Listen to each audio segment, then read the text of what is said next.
Juan Kapitulo 2. Sa ikatulo ka adlaw may kasal dito sa lungsod sa Cana sa Galilea ug didto ang inahan ni Hesus. Gidapit usab si Hesus ug ang iyang mga tinun-an.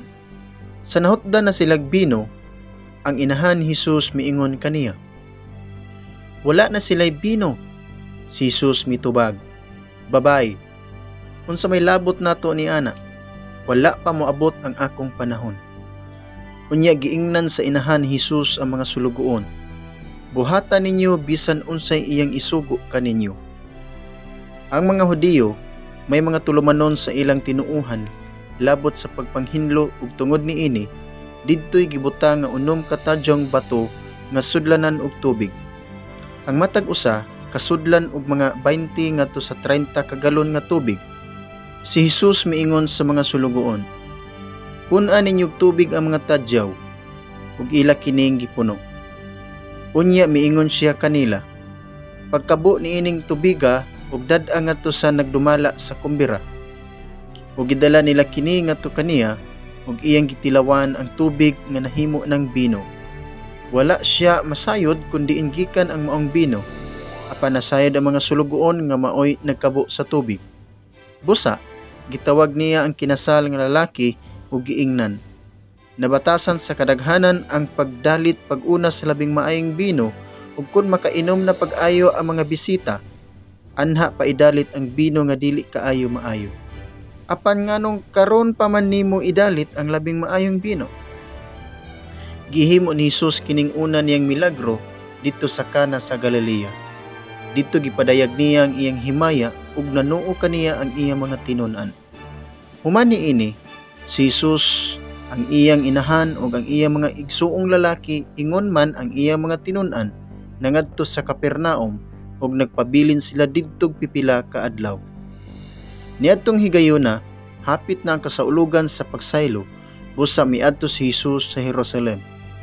Didto sa hawanan sa templo, nakita niya ang mga tawo nga namaligyag mga baka, mga karnero ug mga salampati. Nakita usab niya ang mga tig-ilis ug kwarta.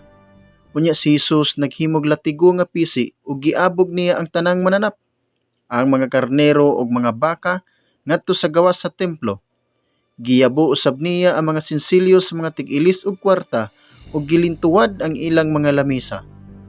Ug iyang gimanduan ang mga tawo nga namaligyag mga salampati, "Dad-a kini sa gawas.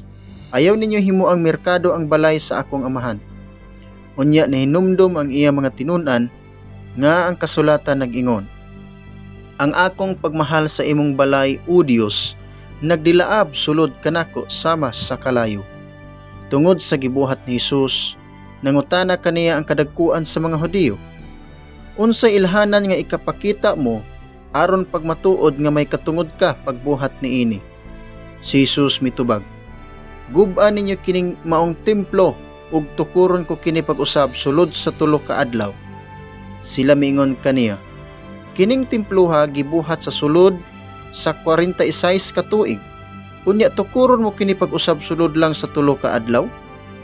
Apan ang templo nga gihisgutan ni Hesus mao ang iyang lawas.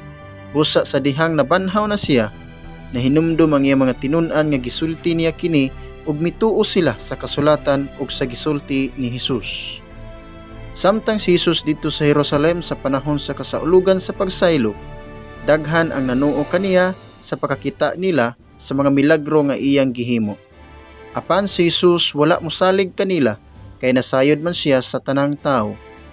Wala kinahanglan nga sultihan pa siya ni bisan kinsa mahitungod sa mga tawo, tungod kay siya mismo nasayod man kun unsa ang anaa sa ilang kasing-kasing.